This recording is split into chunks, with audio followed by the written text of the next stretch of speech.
Welcome back to the Buds in the Box YouTube channel. Before we get started, make sure you guys go check out the giveaway details in the description below. Also, shout out to our sponsor, Manscaped. They've been supporting us. They have awesome men's razors, the best men grooming company. Use code BUDS20 in all caps for 20% off and free shipping on an order there at manscaped.com. Today's topic for the video is basically the Leafs goalie depth, how their goalies are going to look in the playoffs, stuff like that. So we're going to go through each goalie individually. Was there anyone you wanted to start with, guys? No, not I say really. we start with the elephant in the room being Frederik Andersen. Fair Okay. enough. Did anyone want to, say something first? I think that Jude should start first. Okay. ahead. Well, I really appreciate the handoff to me, Felly, and I Yeah. think this is right up my alley. As you can see, that number back there, that's not a player number. So, I've always Just in loved case you guys didn't know, that means Jude's a goalie. Thank you Thanks, very much, Felly. Michael. I appreciate that.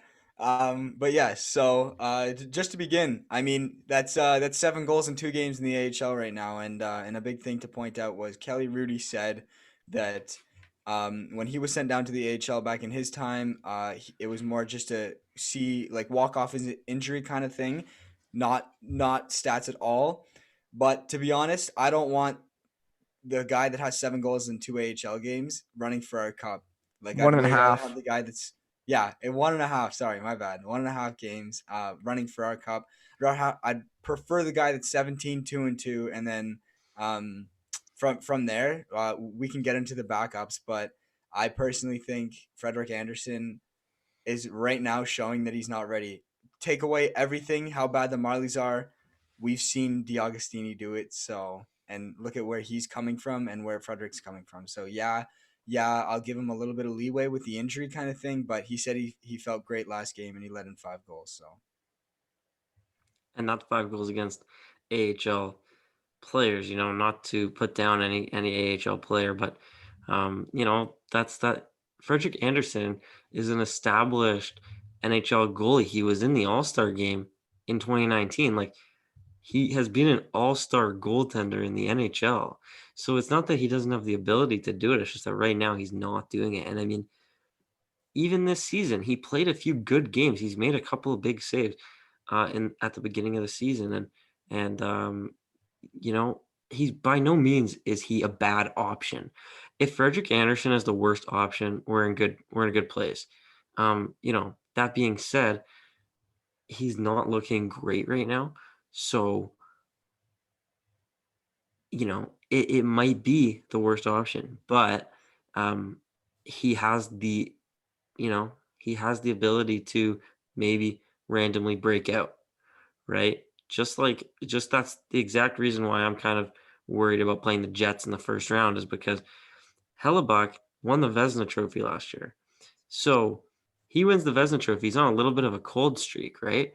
But the Jets aren't throwing him to the dogs. Like they're not leaving him out to dry right now. Like, he can easily just come right back game one of the playoffs and have a 35 save shutout because he has the ability to do it. So any goalie, it's just like it's a natural thing for a lot of pro athletes. Like you don't just lose it.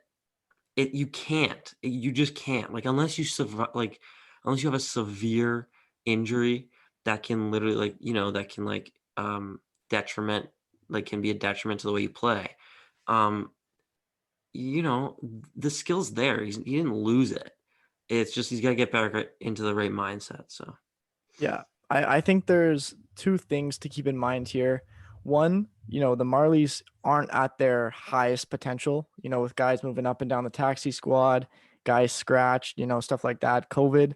So obviously, the Marlies aren't that good, and Frederik Andersen's going to face a lot of difficult shots. I think that first game he had a breakaway, right? But on the other side of it, the timetable that Frederik Andersen has to return is very slim. The Leafs have 3 games left to play as the day we're recording this, so if you're going to you can't just bring him into the playoffs cold, right? You have to give him like a warm-up game or something.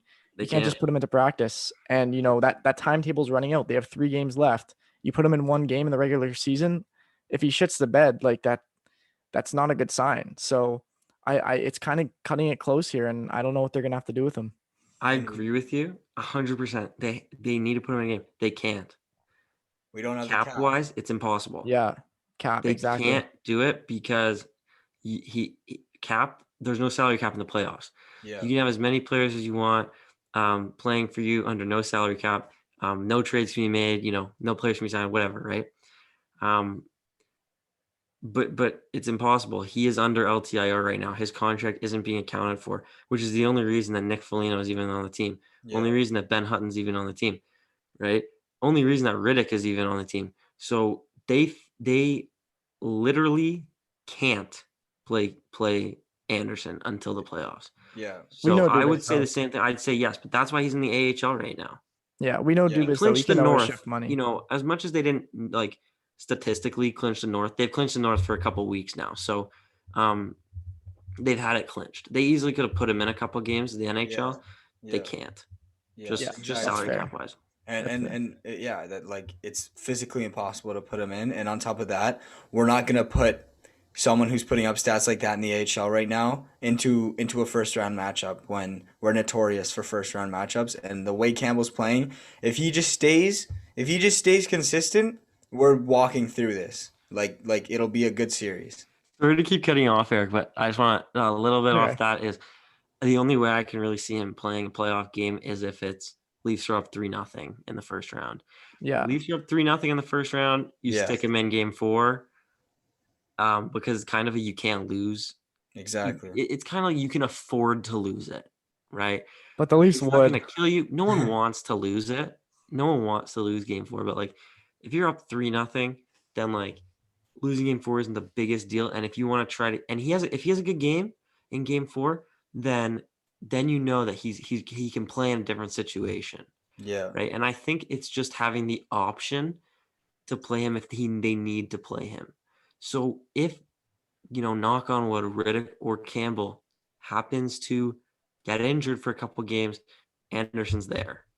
Whether he's cold or not, he's gonna Yeah. be there to play either backup or start a game. So, Yeah.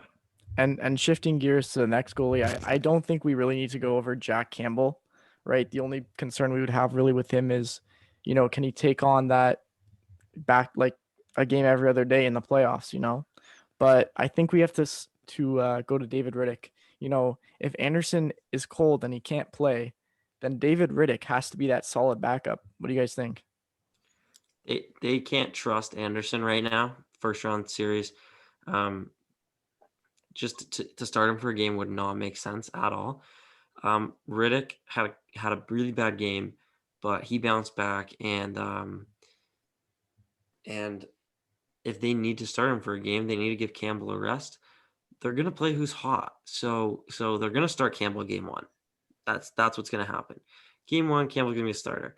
If he has a bad game, which I hope to God he does not have a bad game, and I don't think he will. I have a lot of trust in Campbell. I do.